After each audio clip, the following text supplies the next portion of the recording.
It's the Rangers Journal Night.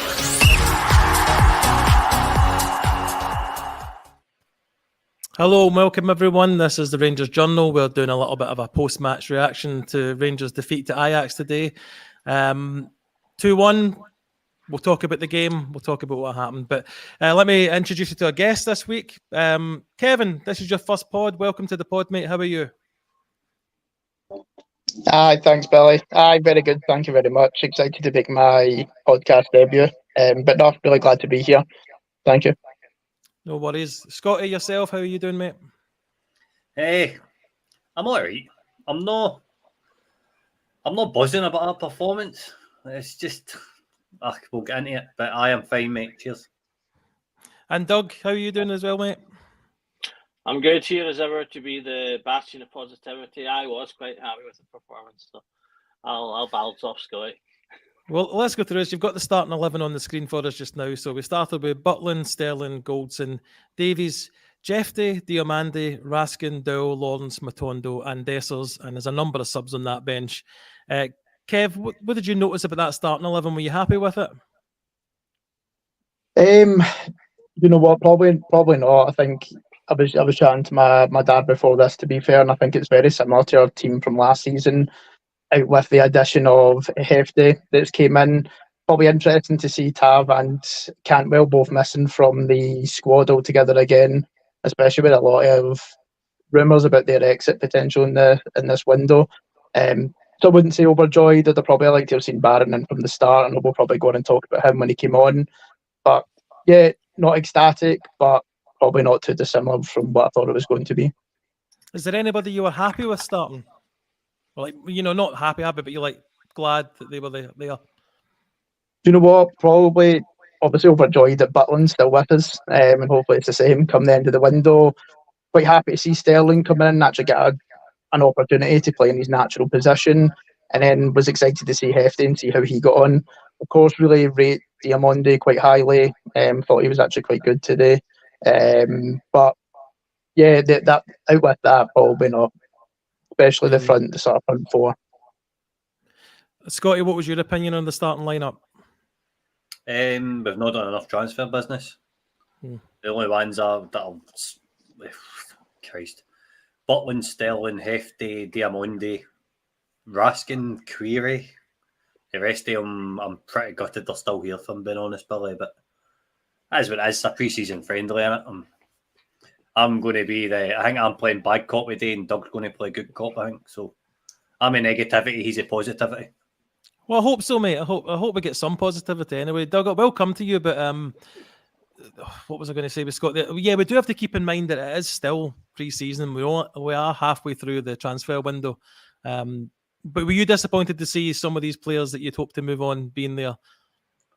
It's difficult to tell. Look, Tom Lawrence came in and actually did a decent match, to be fair to him. But he's one of the ones that's in the last year where we're dealing, going back to what Philippe Clement's saying about we as a club, we can't operate from a business standpoint. We're letting players get into the last year of their contract. So I'm expecting him and Scott Wright and stuff to be sold. So he's starting a pre-season match, which means he's in plans. There's just too many queries over it all. Matondo, I thought he was okay. He was ineffective. Diamande, I read some stuff on Twitter that he's head and shoulders above the rest, but I just didn't see it today. It's pre-season. It's very early. It's the first time we've seen this team in it. But there's old feelings coming to the floor, Billy. I've got to say, I didn't feel like it was the first time I'd seen this team, mate. But like Doug, give some positivity to us, mate. What were your thoughts on the starting lineup? Well, I mean, it was exactly what I expected to see. I think that I understand the feelings that are coming up for guys looking at it, seeing the same old players and the same old stuff. But at the same time, we knew that there weren't a whole host of new players there, so there was no other starting lineup really to expect. So the things I was looking for, happy to see some of the new guys playing. Obviously Jeffrey in the starting lineup. I'm actually happy to see Dowell because a bunch of us were chatting in our group chat yesterday about him and how he has the potential to maybe be a better contributor this year. half of his time out last year was due to surgery rather than necessarily just injury and recovery. So if he stays around, there's maybe some positive to come from that, although he was out of position. But yeah, I mean, it was as much as I was expecting. So, I wasn't upset by it because, I wasn't expecting to see much else. As Kevin touched on, there's Tav Cantwell still to potentially come in, and the rumours and everything swirling around them. They are both apparently injured, so that in theory explains their absences. Tavernier looked like on the video that came out, which was either this morning or yesterday, looked like he was on his way back. So in terms of going back to training, so we maybe see him shortly. But then, as many people are excitedly pointed out, the Saudi window opens shortly, so we'll see what happens there. But yeah, I mean, I thought it was fine because, as I said, those are the players we have right now. So. Kev, I'll come back to you. You're new to the pod. We've all expressed our opinions on whether we think James Tavernier should stay, whether he was admitted today because of injury or because of possible transfers. Would you like to see him here next season? I'll be honest, I think he has done a job for us. I think he's probably ran his race now. I think you've seen people that have maybe overstayed the welcome in the past, and it sort of tarnishes all the good things that they've done. I think probably for his sake, for our sake, I think it's probably time that he does move on and leave us with some good memories that he's created over the years. I think it's definitely time to sort of refresh that leadership group with the likes of Tavernier, with the likes of Goldson. Obviously, we had Lundstrom already leave at the end of the season on a free. I think it probably is time just to refresh that position altogether, and hopefully it actually puts a bit more pressure on our attacking players to try and create the goals and not be so reliant on our right back to create so much for us. But yeah, I think I would thank him for his time that he's given us. But personally, I do think his time's up more than likely. Fair enough. Scotty, let's talk about the game then.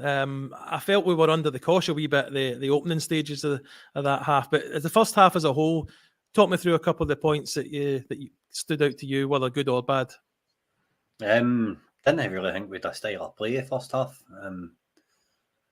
It was a very muddled performance, I would say. Again, it's difficulty. I don't really want to sit and criticise because it's a pre-season friendly, but we need to put a wee bit of context on it. And it was Ajax were playing. It wasn't a bad team either. You know what I mean? And I think overall the performance in the first half was probably all right. I think Hefty looked really good at left back, getting up and down the flank. He's going to provide us the kind of the outward left back, whereas I think when you see Ridvan play, he's going to be doing a kind of mixture of sticking to byline and coming inside invertedly, as we've seen last year. It's good that Robbie Fraser's still in and around because I don't quite trust Ridvan yet with injuries. So we'll need to wait and see. Thought Tom Lawrence, see when I seen him stepping up to take a free kick, I was like, he's going to bury us, and he did. They buried it. Their keeper should probably have done better. Their first goal was just laughable, absolutely laughable. A mix-up in defence now. How many times are we going to sit here and say this? But the same, what I think why I'm feeling so frustrated about it is because I'd hoped to have seen a wee bit more progress just now. See even a new starting centre-back. See if we'd brought in Galdamez and we got to see him the day next to Goldson. That would have been all right. You would have accepted that, but it's because it's the same old, same old. Do you know what I mean? Mix up at the back, a goal gets let in. Referee apparently blew his whistle, but didn't he? It's just a catalogue of errors, really, isn't it? Lawrence got his back in the match. Did we win one each at half time? Aye, we did. We did. Oh, did we? No, we didn't, because that was the goal. Yeah, no, it was 2-1. Sorry, I'm getting confused myself. Doug, I'll come over to yourself. I actually thought Butland made a great save earlier on in the match, kind of a header, point blank, top corner it was going. But he didn't cover himself in glory for their second goal, did he? No, absolutely not. As you say, it was a typical sort of first 2/3 of the season Butland save from that header. So, like I say, it was going top corner and he pumps it away. So it was all looking good at that point. But then, in an actual game, that's a straight red card for Butland all day long for me. if that's an actual game. He just mistimes it. The lad knocks the ball past him and he completely takes him out. But he's put in that position by the defenders having switched off, in particular Goldson, who, his back's turned to the ball and he's kind of just sauntering back to position. And I say the Ajax guys quick on it and just dinks it over him. So, there's, like Scotty said, you've got a couple of mistakes there. There's two ways to look at those. So, you can go, mistakes are bad. We need to stop making mistakes. But we also need to remember, and something that I constantly chirp on about, is our defence is normally, over the course of the season, reasonably good. And it's early days now, plenty of time to iron out mistakes like that. That's lack of match sharpness, hopefully. Same with this, the second goal comes from a mistake as well. So, we can look at this and go, yes, we've lost 2 goals, but neither of the goals were from them outplaying us or open play. They both came from set pieces and they both had mistakes involved. So if you iron that out, then, you've got a 1-1 there. So hopefully, like I say, that's just early season rustiness. Kevin, what was... Sorry, I was going to see if I could come back in there. No, I was going to see if I could come back in. Oh, right, sorry, mate, on you go. I know, sorry, I seen my screen go blank, so I thought you were just... On you go, come in, Scott. No, it's just coming back in on Doug there when he's saying about set pieces, and that's where the goals have came from. That's more worrying for me than... But it's been any other season. It also justifies the need for yet again a set piece coach to come in, not only to improve our corners and attacks, which I'm not criticising, but the defending is a criticism, and it's the same old rubbish that we're left with the last season. Also, what I noticed in the first kind of 5-10 minutes of play is that there was Dessers, Matondo, and Dibble all shaped up in a press when Ajax had a goal kick, and the press was probably the biggest unsuccessful press I've ever seen in my puff. Right back, a long pass straight across to their left back, and the press was beaten. Whoever was playing right mid never came up and pressed, so the press failed straight away, and Ajax got out far too easily. That kind of a tactical perspective came in my head. So sorry to interrupt you, Billy. No problem, mate. I was going to come to you, Kevin, just for your kind of thoughts on that first half. First half wise, I thought, I don't think we pressed particularly well, just what Scotty was saying. I thought we were quite slow in our build-up play. I thought there was odd passages that looked all right. Lawrence's free kick was good. I actually thought Lawrence was quite good, probably one of the better players today, even though I do think he was probably one of the ones that was probably heading out for the exit because he's in that final year of his contract. Second half, I did think we were better once the younger players came on, but first half, it was okay. But I understand it's pre-season. It's probably one of the first proper challenges they've had in pre-season as well. But yeah, pretty slow in our build-up, pretty slow in their press out to their centre-backs. But second half, slight improvement once we got some young legs on, I thought. Doug, we need some positivity, mate. You said at the beginning you're going to be the positive shining beacon for this. So as we go into the second half, give us some positives in that. Well, I think the press worked better in the second half. They pressed more as a team. The pressing was quite individual, I felt, in the first half. You'd see one, maybe 2 players go, but not necessarily the group as a whole. Whereas in the second half, straight away, you could see Banks, like sort of the front 3, mid 3, pushing together as one, and they were doing it really, really high, right up to the goalkeeper, which I thought was much better. So, that improved. I think that, to me, that was an obvious thing that Clement must have spoke to them about at half time. Like Kevin said, at 60 minutes we make a huge raft of subs. It's probably worth mentioning as well from the first half. There was the Raskin foul, which ended up sending him having to go off with injury. So we had one change there with Connor Barron coming in. That was probably earlier than was planned. And then I thought he immediately looked bright from coming on and got better. And as the game went on as well, there's a couple of chances Ajax had that he snuffed out with a block or a good tackle. He was quite confident on the ball. One time he was put under a bit of pressure with a pass from Kelly, and he just sort of held off his man, spun, took the ball away. So he looked really good. Getting back to what I was saying there about Kevin touched on the young players. They came in the whole game, brightened. Now that could be, you can look at that in two ways. One, the young players are better, or two, the energy was just dipping because it's an early game, and obviously you bring in a bunch of teenagers who are really easy to run about. So I'm not going to look too much into that, but they did bring the game up. We were much higher energy. And in particular, Lowry, McCausland both looked good. Lowry had a good few touches. And actually one of the, I would argue, the best player in the second half and potentially of the game overall, actually, as I think about it, was Scott Wright. Scott Wright looked really bright in the first half. He looked well up for it. He was getting in behind. He had a couple of chances, one of which absolutely should have scored.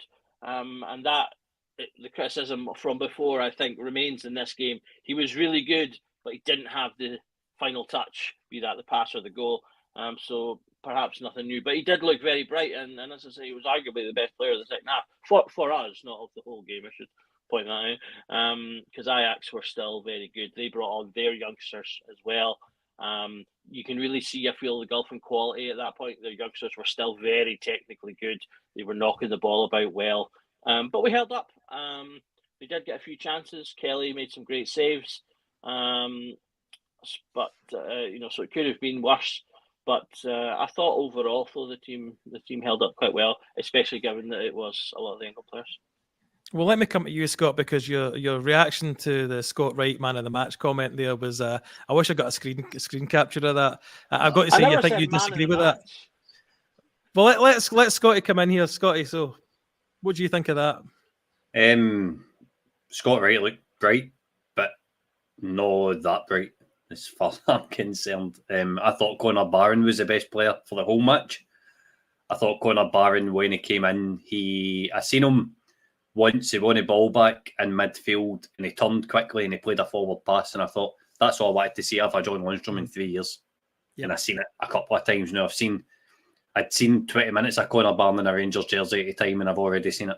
So that, to me, I thought he was very good in the tackle. He was strong, distributed the ball well. Ideally, I think he's going to be a success. Going back to Scott Wright, I thought Scott Wright was kind of similar to a hit or miss series, where he hits now and again and then misses in the big moments. I thought in terms of the chance that he created for himself when he get a lucky break of the ball, I thought he should have played the ball into Danilo, because I think it would have been a finish.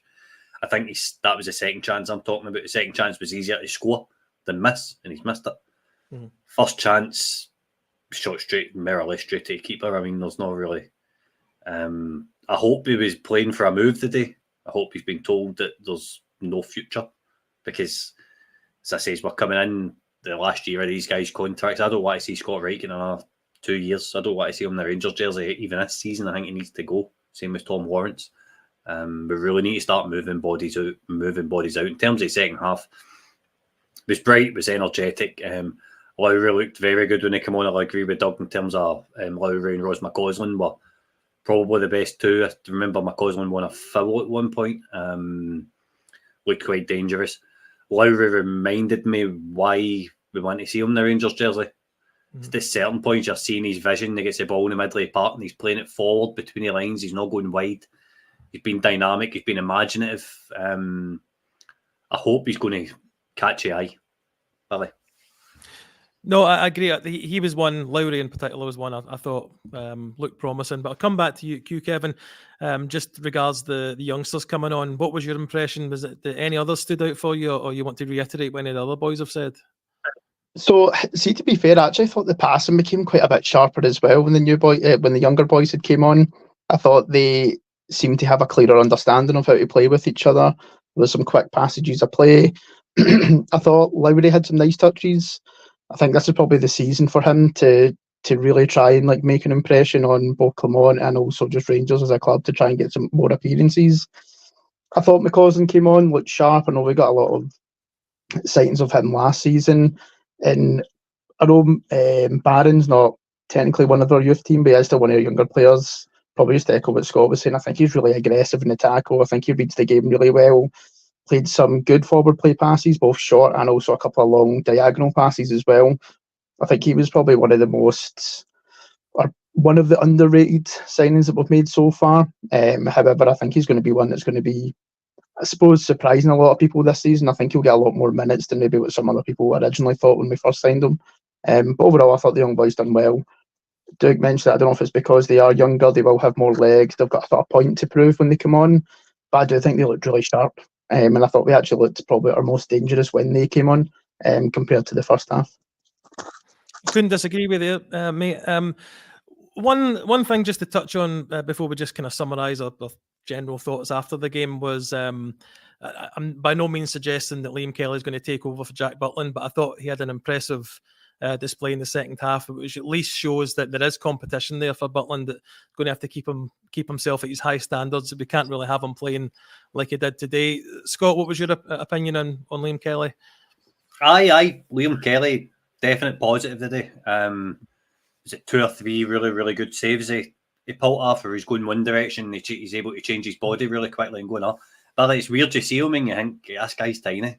You think he's really, really small, but he knows his way about the goal. He really does. And I thought his distribution with his feet was really, really good today. So all in all, it's a positive outing for Liam Kelly. Doug, any opinions on it yourself?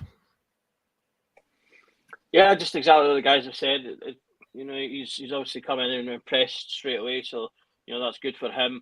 And particularly following a first half where Butland's made a couple of mistakes, it tells Butland that there's someone there to keep him on his toes. That hopefully sharpens the mind moving forward, irons out those mistakes, and it's just good to know that you've got solid backup. I think we talk a lot about how lucky we've been with goalkeepers in terms of our number ones. We've actually, when you look through it, also had a lot of good number 13s, if you like. We've had players like Neil Alexander who've been great backup goalkeepers.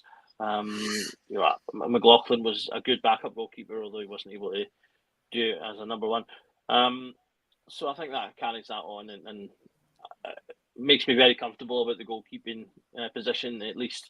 Probably arguably the one position we can not have to worry about at all on the pitch. Well, I'm going to round things up a little bit here, but what I wanted to ask you all just before we finish, Scott, I'll start with you because I want to give Kevin the last word. Yeah. Where do you think the squad is at the moment? Obviously, it's a pre-season friendly. We're not going to lose our hair. Well, some of us have lost it already, but we're not going to lose our hair over a pre-season friendly. But what do you think of the squad overall at the moment? I think overall in the pre-season friendly thing, Billy, I think it's a scar tissue for last summer. Mm-hmm. Where we never seen a style of play. We never seen many positives apart from Sam Lammers in pre-season. I think that's fair to say. I'm just looking at some of the results today, the League Cup, and there's a few kind of shockers in there. Morton get beat 3-0 off East Fife. Who was the other one I noticed? There was one more I seen. St Johnstone beat Brecon 2-1. Where is the other? Can't see me. I've lost it now. But there's a couple of shocking results in every day, and basically it signifies to me that is pre-season. Calm heads, the quality will come out, everything's going to be fine. But we really need a starting centre back to come in. For me, we need somebody that's going to come in and start every week. It's going to fix the spiniest team. I think if I seen that, and if we can get a striker that can actually hold the ball up front and shrug off a defender and bring the midfielders into play, 2 signings, and then I think you're seeing a completely different outfit, if that makes any sense. So a positive outing. Ajax are a good side. And that'll be me. Thanks for having me, Billy. No worries. Thanks, Scott. Doug, yourself, where are you at the moment with this result and the current state of the team? Yeah, I mean, I'm not really bothered with the result either way. As long as we're not getting a hammering, then that's fine. The pre-season games aren't about results, so that's not really.